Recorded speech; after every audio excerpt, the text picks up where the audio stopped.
მოგესალმებით. პულსზე პედიატრიული ფაკულტეტის მორიგი ლექცია გვაქვს. ჩვენი დღევანდელი საუბრის თემა იქნება D ვიტამინის ნაკლოვანება. ისე უცნაური ამბავი არის, იცით, არის ხოლმე ზოგჯერ რომ დაავადება ძალიან აქტუალურად ეჩვენება ყველას, კვლევა მიმდინარეობს, მერე დაავიწყდება თითქოს და მერე ისევ გახვევდება მის მიმართ ინტერესი. მე მახსოვს პედიატრიის ინსტიტუტი როდესაც გაიხსნა, სამეცნიერო-კვლევით ინსტიტუტი ახლა დატომღაც დახურეს და მისი ძირითადი თემატიკა იყო რაქიტი, მისი პათოგენეზი, განვითარების გზები, რა მიზეზები უწყობს ხელს, მკურნალობა და ასე შემდეგ. მე რაღაც გარკვეულად მივიწყებული იქნა ეს პრობლემა და დღესდღეობით კი ბუმი არის D ვიტამინის ნაკლოვანების. ისე მინდა გითხრათ, რომ D ვიტამინის ნაკლოვანება პირველ რიგში ამას როდესაც ვლაპარაკობთ, გვაქვს ასოციაცია რაქიტთან და რაქიტი ეს გახლავთ კაცობრიობის ერთ-ერთი უძველესი დაავადება, დამახასიათებელი სწორედ ბავშვებისთვის, ჩვილი ბავშვებისათვის. სხვადასხვა არქეოლოგიურ მასალაზე შუა საუკუნეების ხატებზე, სურათებზე, იქაც თუ დავაკვირდებით, რაქიტით დაავადებული ბავშვებს დავინახავთ. შემდგომში კვლევა წინ წავიდა და 1650 წელი იყო ინგლისელმა მკვლევარმა გლისონმა, ფრანცის გლისონმა გამოაქვეყნა ნაშრომი Tractatus de rachitide sive morbo puerili qui vulgo rickets dicitur. ესე იგი ტრაქტატი რაქიტზე, ანუ ჩვილ ბავშვთა დაავადებაზე, რომელსაც მოსახლეობა, ხალხი რიკეტს ეძახისო. რიკეტსი ერთი ექიმი იყო, რას კურნალობდა, არ ვიცი, მაგრამ ყოველ შემთხვევაში სამუდამოდ შევიდა ისტორიაში, რომელიც ამ დაავადებას მეტნაკლებად კარგად კურნალობდა. იმ წიგნში ასახული არის რაქიტის ყველა ძირითადი გამოვლინება. ეს არის ძვლების დარბილება და შესაბამისად ბავშვები აქვთ ასეთი O მაგვარი ფეხები ან X მაგვარი ფეხები. ეს გახლავთ ზედმეტი ეგრეთ წოდებული ოსტეოიდური ქსოვილის ჭარბი განვითარება, აი შუბლის ბოცვები აქვთ ხოლმე, აქეთ რაქიტული სამაჯურები, კრიალოსანი რაქიტული და ეს გახლავთ ძვლების, ასე ვთქვათ, ზდის დაგვიანება. რაც პირველ რიგში არ გამოვლინდება მაჯის ძვლებში და რაც თავარია კბილების გვიან გამოჯრაში. დასაკვირველია სხვა ცვლილებებიც არის, მაგრამ ეს ძვლოვანი ცვლილებები მე-17 საუკუნეში რაც იქნა აღწერილი, დღემდე იგივე არის კლინიკური სურათი, თუ ცხადია დაავადება მძიმედ მიმდინარეობს. მე-20 საუკუნეში უკვე აღმოაჩინეს ამისი მიზეზი, დადგინდა, რომ არსებობს ორი სახის D ვიტამინი, ერთ სახისაა, მაგრამ ასე ვთქვათ, ორი გზა არის ორგანიზმში შემოსვლის. ერთი, როდესაც მზეზევად, კანში წარმოიქმნება ეს D ვიტამინი, მეორე გზა კი საჭმლის სახით მივიღოთ D ვიტამინი, ან შესაბამისად წამალი მივიღოთ. მაგრამ ეს არაა საკმარისი, თუ პერორალურად, ანუ საჭმლის სახით მივიღებთ, იგი უნდა შეიწოვოს, მაგრამ ეს კიდევ საკმარისი არაა. D ვიტამინის სისხლში რომ მოხდება, ჯერ ღვიძლში უნდა მივიდეს, იქ განიცდის გარკვეულ ქიმიურ ცვლილებებს, მერე კი თირკმელში უნდა წავიდეს და იქაც განიცდის და საბოლოო მეტაბოლიტი ეს უკვე თირკმელში იქნება. მეტაბოლიტი ეს იგულისხმება ყველაზე აქტიური პროდუქტი აი ამ D ვიტამინისა. ეხლა დასაკეთებს ეს D ვიტამინი ხელს უწყობს კალციუმის და ფოსფორის შეწოვას ნაწლავებში, მერე ერთად მიყავს მაგი ძვლებში, ხელს უწყობს ძვლებში მათ ჩალაგებას და თუ თირკმელში გაიპარება კალციუმი და ფოსფორი, ხელს შეუწყობს მის უკან შეწოვას. ეხლა რა ხდება, როდესაც ჩვენ გვაქვს D ვიტამინის დეფიციტი, მაშინ ამათი შეწოვა ნაკლებად იქნება და მე მინდა გავახსენო მაყურებელს, პატარა წავიხუმრებ კიდევაც, ვერის უბნის მელოდიები, იქ თუ გახსოვთ დოდო აბაშიძე თამაშობს, ურიადნიკს, რაღაც პოლიციის მეთაურს თამაშობს და მთავარია რომ არ იყოსო ბუნტიო. აი ასეთ აი ამ ურიადნიკს ძალიან გავს ორგანიზმში არის ფარისებრი ჯირკვლის ახლო ჯირკვლები, პარათიროიდული ჯირკვლები, რომელთაც აქვთ ერთი ფუნქცია, რომ კალციუმი სისხლში იყოს საკმარისი დოზით. საკმარისი დოზით, იმიტომ კალციუმი ძალიან საჭირო ელემენტი არის ორგანიზმისათვის, მარტო ძვლებისთვისა და ყველა ორგანოში, ჩვენ ყველა უჯრედში ჩვენ გვაქვს კალციუმის დიდი საჭიროება. და დასაკეთებს ეს პარათორმონი, როგორც კი იქმნება საშიშროება კალციუმის და ქვეითებისა, მაშინათვე იმოქმედებს. ნაწლავებში აძლიერებს კალციუმის შეწოვას და ამით გარკვეული ადაპტაცია ხდება D ვიტამინის დეფიციტის. თირკმელში ხელს უწყობს კალციუმის უკუშეწოვას, მაგრამ ფოსფორისას არა. მაგრამ რაც მთავარია, იგი ძვლებში გააქტივებს ეგრეთ წოდებულ ოსტეოკლასტებს, რომელიც დაშლის ძვალს და კალციუმი ძვლებიდან სისხლში გამოვა. ამით კი ვახცევთ იმას, რომ სისხლში კალციუმი ნორმალური არის, მაგრამ სამაგიეროდ ძვლებში მისი დეფიციტი არის და შინაგან ორგანოებშიც შეიძლება იყოს მისი დეფიციტი. გარდა ამისა, D ვიტამინის ნაკლოვანება ხელს უწყობს მჟავა-ტუტოვანი წონასწორობის დაზღვევას, სიმჟავისაკენ გადახრას, ანუ აციდოზის განვითარებას.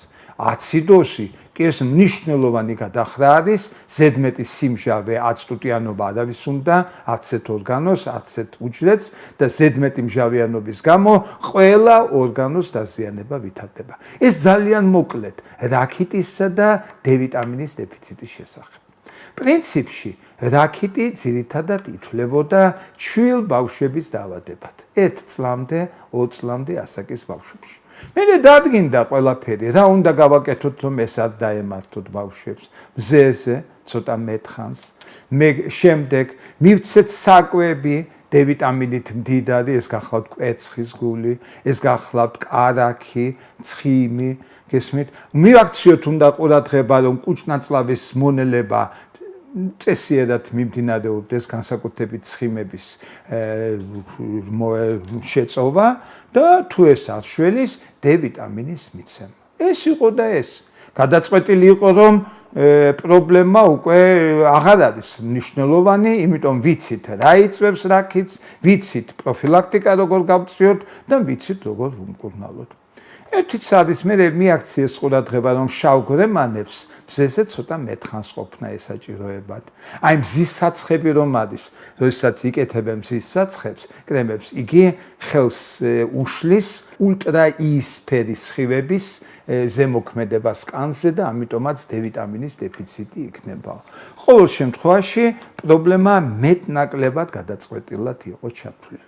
მაგრამ გავიდა დრო და ეხლა მინდა მოგახსენოთ, რომ პრაქტიკულად D ვიტამინის დეფიციტის ბუმი არის მთელ მსოფლიოში.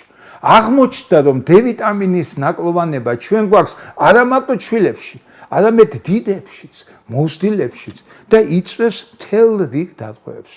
ჯერთი სიხშირე გაზომეს, დათვალეს ყველა ქვეყანაში მეტნაკლებად, რომ აღმოჩნდა, რომ ამერიკაშიც კი, ამერიკას ლაპარაკობ, იმიტომ შედარებით ცხოვრების დონე კარგია, ევროპაშიც, დასავლეთ ევროპაშიც კი, მძიმე დეფიციტი მოსახლეობის დაახლოებით 8-10%-ს აქვს, ხოლო ზომიერი დეფიციტი მოსახლეობის 1/3-ს. ხომ წარმოგიდგენიათ, რომ სხვა ქვეყნებში, სადაც სოციალური, ასე ვთქვათ, შესაძლებლობები უფრო ნაკლებია, ეკონომიური დონეც უფრო ნაკლებია, ეს დაავადება კიდევ უფრო ხშირი იქნება. კარგი. არის D ვიტამინის დეფიციტი, მაგრამ რას იწვევს ეს? რას იწვევს და უამრავ რამეს. პირველ რიგში ოსტეოპოროზი, ძვლები უფრო გაფაშლებულია, უფრო თხელია, უფრო ტეხვადი არის. და თუ წინათ ჩვენ ოსტეოპოროზის გამო მოტეხილობის გვეშინოდა ქალებში კლიმაქსის შემდეგ, აი როდესაც მენსტრუაცია შეუწყდება, იმიტომ რომ ესტროგენები დააკლებოდა, ქალის ჰორმონები დააკლებოდა, ეხლა აღმოჩნდა, რომ უფრო ახალგაზრდებშიც არის, ქალებშიც არის, კაცებშიც არის ოსტეოპოროზი და პირველი გამოვლინება არის არიქა წელის ტკივად, ფეხების ტკივად და ისა არ არის გამორიცხული, რომ ეგ D ვიტამინის დეფიციტი იყოს. იგივე კუნთების სისუსტე. კუნთების სისუსტე და ვერ ვგებულობთ, რატომ ტკივა კუნთები და ხანვისთან დავდივართ ნევროპათოლოგთან იქნება, თერაპევტთან, სხვა დარგის სპეციალისტთან, თურმე მიზეზი D ვიტამინის დეფიციტი ყოფილა. თქვენ წარმოიდგინეთ ფსიქიკური დარღვევებიც, მეხსიერების გაუარესება, დემენცია, ის კი არა არსებობს შრომა, რომ შიზოფრენიის გამოვლინებასაც უწყობს ხელს. უძილობა, ესე იგი ძალიან მნიშვნელოვანი ნევროლოგიური დარღვევები. ეხლა გულზე არტერიული წრების მომატება, არითმიები, შემდეგ საოცარი იმუნოლოგიური დარღვევები, სხვადასხვა აუტოიმუნური დარღვევა ვითარდება თქვენ წარმოიდგინეთ ალერგია, დადგინდა კავშირი ვიტილიგოსა და ამას შორის D ვიტამინის დეფიციტს შორის. ვიტილიგო ეს გახლავთ რომ კანზე პიგმენტის დეფიციტი და თეთრი ლაქებია ტანზე, სახეზე და ასე შემდეგ. ფსორიაზი, მძიმე კანის დაავადება, სადაც იმუნიტეტის დარღვევა არის, მაშინ ქრონიკული ინფექციებიც და მძიმე ინფექციებიც მატულობს, მათ შორის წამყვანი იქნება ალბათ სეფსისი, ასევე ფილტვების სიოპიდი ქვია, ფილტვების ობსტრუქციული დაავადება, აი ბრონქულ ასთმას გავს ძალიან. სიმსივნეებიც, ხომ წარმოგიდგენიათ, ყველა ესენი თურმე აღმოჩნდა უახლეს ლიტერატურას გეუბნებით, აღმოჩნდა D ვიტამინის დეფიციტთან გარკვეულად დაკავშირებული. მე ჯერჯერობით არსებული ლიტერატურის საფუძველზე ვერ ვამბობ, რომ D ვიტამინის დეფიციტი იწვევს ამას. ახლა ოსტეოპოროზი და კუნთების სისუსტე და ძვლების ტკივილი აქ უფრო გამართლებულად მიმაჩნია, მაგრამ ყოველ შემთხვევაში რახან არსებობს უკვე კვლევები, ამას უნდა მივაქციოთ ყურადღება. მერე არსებობს ნაწლავთა ძალიან მძიმე დაავადება, ამას ქვია ანთებითი ქრონიკული აი კრონის დაავადება, შემდეგ არის წყლოვანი კოლიტი, აქაც კავშირი ყოფილა D ვიტამინის დეფიციტთან. შემდეგ გაღიზიანებული ნაწლავის სინდრომი. თქვენ წარმოიდგინეთ სიმსუქნე, არ ვიცი, ან სიმსუქნე უწყობს ხელს D ვიტამინის დეფიციტს, ან პირიქით D ვიტამინის დეფიციტი ხელს უწყობს სიმსუქნის განვითარებას. ესეც სადავოა, მაგრამ ყოველ შემთხვევაში ერთეული შრომა არსებობს. მნიშვნელოვანი აგრეთვე ოსურ ქალებში D ვიტამინის დეფიციტი. იმიტომ რომ თუ ოსურ ქალს D ვიტამინის დეფიციტი აქვს, ხშირია პლაცენტის დარღვევები და დღენაკლულობა უფრო ხშირი არის. ასე რომ, როგორც თქვენ ატყობთ, D ვიტამინის დეფიციტი ეს გახლავთ როგორც საზოგადოებრივი ჯანდაცვის, ასევე ცალკეული ინდივიდუმისათვის ფრიად მნიშვნელოვანი და საყურადღებო პრობლემა. უნდა ვიცოდეთ, ვინ არის ყველაზე მოწყვლადი. ხომ იცით, აი სად უნდა ვეძიოთ და სად არის უფრო მეტი სიხშირე D ვიტამინის დეფიციტისა. პირველ რიგში ესენი არიან ახალშობილები. ჩვილი ბავშვები 1 წლამდე, 5 წლამდე, ამიტომაც დღესდღეობით თუ წინათ ჩვენ ვაძლევდით D ვიტამინის ძალიან დიდი სიფრთხილი და სულ გვეშინოდა ჰიპერვიტამინოზ D-ს, დღესდღეობით პრაქტიკულად ყველა ჩვილს ვაძლევთ D ვიტამინს. სხვათა შორის ჰიპერვიტამინოზი D განაარა შეიძლება არსებობდეს, მაგრამ უაღრესად იშვიათი არის. მე მახსოვს, ერთი 10 წლის წინ დაახლოებით ფრანგებმა შემოიტანეს D ვიტამინის ძალიან საინტერესო ფორმა. 1 მილიტში იყო 100,000 და ძალიან გამოსაყენებლად იოლი იყო, იმიტომ რომ ძალიან ძნელია პიროვნებისთვისაც, მშობლისთვისაც ყოველდღე მისცეს წამალი და ეს იყო ერთხელ მისცემდი 6 თვით და პრაქტიკულად ოსტეოპოროზი და D ვიტამინის დეფიციტის პრობლემა მეტნაკლებად გადაწყვეტილი იყო. და მე მახსოვს აი ეს ფრანგები რომ ჩამოვიდნენ, ერთი ფრანგი პროფესორი იყო, იმ დროისათვის მთავარი პედიატრი იყო საფრანგეთის და ჩვენმა კოლეგებმა თქვეს, არა მეც მასე ფიქრობდი განაარა რომ უნდა გვეშინოდეს ჰიპერვიტამინოზი D-ს და ჰიპერვიტამინოზი D იწვევს კალციუმის მომატებას სისხლში, შინაგან ორგანოებში კალციუმის ჩალაგებას, კენჭების გაჩენას, ინტოქსიკაციას, ის რომ ეს თეორიულად კი ვიცი და როდესაც შეკითხვები მისცეს, არ გეშინია თუ ჰიპერვიტამინოზი D-ს და გენიალურად უპასუხა. აი თქვენ მსხედხართ თუ აქ კოლეგებიო, ჩემი კოლეგებიო, პედიატრებიო, აბა წამოდგეს ერთი პიროვნებაო, რომელსაც უნახავსო ვიტამინი D-ს ჰიპერვიტამინოზი. ვეცეთი წამოდგა. იმიტომ რომ მართლა იშვიათი არის და ჩემს გამოცდილებასაც გეტყვით, გამოცდილებას დედაჩემს ნათელში ამყოფოს 91 წლის ასაკში მოკვდა. 10 წლის წინ და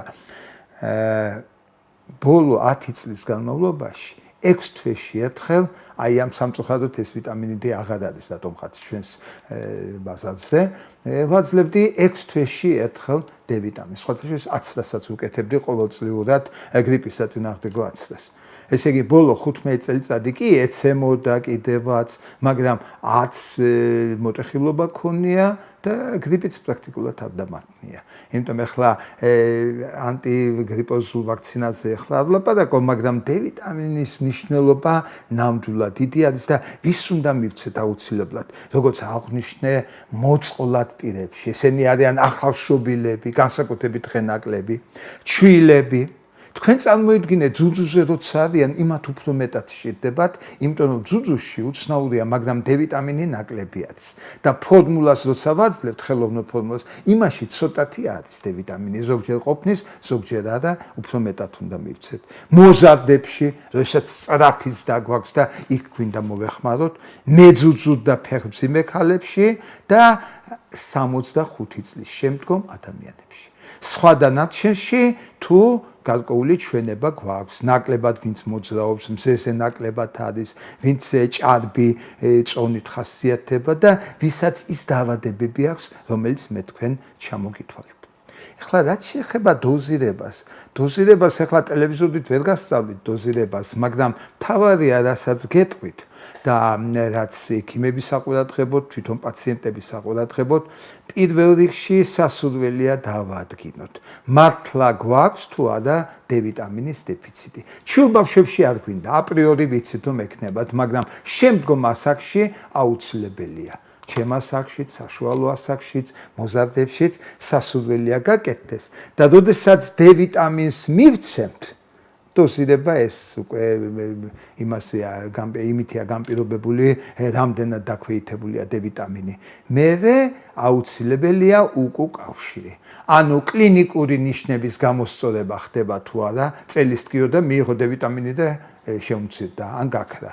უკვე თავისთავად მეტყველებს იმას, რომ ეს დ-ვიტამინის დეფიციტით იყო განპირობებული. ან ყველაზე უკეთესი ფიდბექი უკავშირი არის მკურნალობის გარკვეული ვადის შემდეგ, დაახლოებით 6 თვის შემდეგ, ისევ შევამოწმოთ დ-ვიტამინის კონცენტრაცია სისხლში. თუ გამოსწორდა, ძალიან კარგი, თუ არა და ვაგრძელებთ მკურნალობას იგივე დოზით, მომატებული დოზით, ან უფრო ნაკლები დოზით. რითი მინდა დამამთავრო, იცით რომ დ-ვიტამინის დეფიციტი თავისთავად არ კლავს, მაგრამ იგი ხელს უწყობს მთელი რიგი დაავადების აღმოცენებას და შესაბამისად დ-ვიტამინის დეფიციტის დიაგნოსტიკა და მისი აღმოფხვრა აუმჯობესებს ჯანმრთელობას და ცხოვრების ხარისხს. კარგად სანდებოდეთ.